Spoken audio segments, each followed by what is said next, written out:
గుండె చప్పుడు ప్రజల మనసుల ప్రతిరూపం అన్యాయం ఎక్కడ జరిగినా ప్రశ్నించే ప్రజాస్వరం వివిడి న్యూస్ నిజమే మా బలం వివిడి న్యూస్ ప్రజలే మా దిశ నంద్యాల నుంచి ప్రపంచం దాకా ప్రతి వార్త మీ ముందుకే నిజాల వెలుగు ప్రజల గొంతుగా వివిడి న్యూస్. మాజీ మంత్రి కొడాలి నాని సీఎం చంద్రబాబుపై తీవ్ర స్థాయిలో విమర్శలు చేశారు. గతంలో పరిటాల రవి హత్య కేసులో వైఎస్ జగన్ పై ఆరోపణలు వచ్చినప్పుడు అప్పటి ముఖ్యమంత్రి వైఎస్ రాజశేఖర రెడ్డి వెనుకాడకుండా సిబిఐ విచారణకు ఆదేశించారని గుర్తు చేశారు. ఇప్పుడు చంద్రబాబు కూడా అదే ధైర్యం చూపించి తనపై లేదా తన కుమారుడిపై నడుస్తున్న ఆరోపణలపై సిబిఐ విచారణకు సిద్ధం కావాలని సవాల్ విసిరారు. ఆరోపణలు నిజమా కాదా అన్నది స్వతంత్ర దర్యాప్తుతో తేల్చాలని, రాజకీయ విమర్శలకు బదులుగా విచారణను ఎదుర్కోవాలని కొడాలి నాని అన్నారు. 6 నెలల్లో సిబిఐ ఎంక్వైరీ చేస్తుంది కదా, నీ ప్రభుత్వం ఉంది కదా, సిబిఐ ఎంక్వైరీ అయితే నీకేంటి లాస్? జగన్మోహన్ రెడ్డి గారిని పరిటాల రవి కేసులో ఇన్వాల్వ్ అయి ఉన్నాడని అప్పుడు ముఖ్యమంత్రి రాజశేఖర రెడ్డి కూడా చంద్రబాబు నాయుడు ఆరోపణలు చేశాడు. సిబిఐ ఎంక్వైరీ కోరాడు, కోరలేదా చంద్రబాబు నాయుడు? ఆ రోజు రాజశేఖర రెడ్డి గారు సిబిఐ ఎంక్వైరీ కొడుకు మీద వేసుకున్నాడే, వేసుకోలేదా? నీకెందుకు భయం అని అడుగుతున్నా.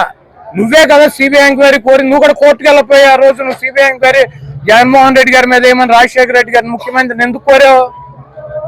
ఆ రోజు నీకు ఒక నీతి, ఈ రోజు మాకు ఒక నీతి.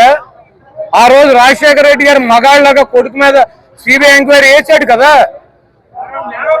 సిబిఐ ఎంక్వైరీ వేసుకున్నాడు కదా. ఇప్పుడు నీ కొడుకు కూడా అక్కడ వేసుకో, నువ్వు సిబిఐ ఎంక్వైరీ వేసుకో నువ్వు. అంతేగాని ఇవన్నీ అదే ఏడుతున్నందురా అంటే ఎక్కొడతాక అన్నట్టు కోర్టుకు వెళ్ళమను, లేదా కూర్చొని చర్చించుకున్నావు.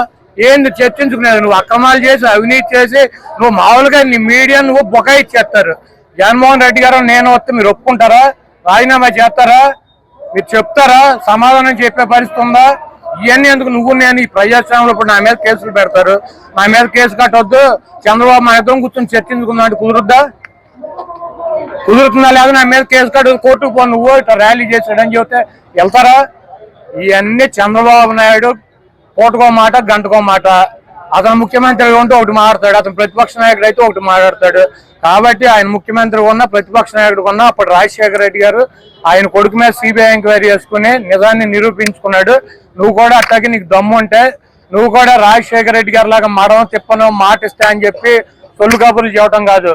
నీ కొడుకు మీద సిబిఐ ఎంక్వైరీ చేయించుకో, రాజీనామా చేయించు, నీ కొడుకు మీద సిబిఐ ఎంక్వైరీ చేయించుకొని రాజశేఖర రెడ్డి గారి లాగా నేను నిప్పు అని చెప్పు. అంతేగాని నువ్వు ఇట్లా ఈ పనికి మాలిన మాటలు చెప్పి మమ్మల్ని లేదా పోలీసులను అడ్డం పెట్టుకుని అంచివేయాలని చూస్తే ఈ కార్యక్రమాలు నువ్వు చేసినటువంటి అవినీతి, నువ్వు చేసినటువంటి ఉద్యోగాలు అమ్ముకోవడం ఇదంతా ప్రజల్లోకి వెళ్తాంది. దీనికి మూల్యం. వివిడి న్యూస్ టీవీని తక్షణమే సబ్స్క్రైబ్ చేసుకోండి. నోటిఫికేషన్ కోసం మరిన్ని అప్డేట్స్ కోసం ప్రతి ఒక్క కుటుంబానికి ఉచిత ప్రకటనలు వచ్చే విధంగా మీకోసం మీ ముందుకు వివిడి న్యూస్ టీవీని ఏపీ ఫైబర్ నందు 99వ ఛానల్ మరియు యూట్యూబ్ నందు వీక్షించెదరు.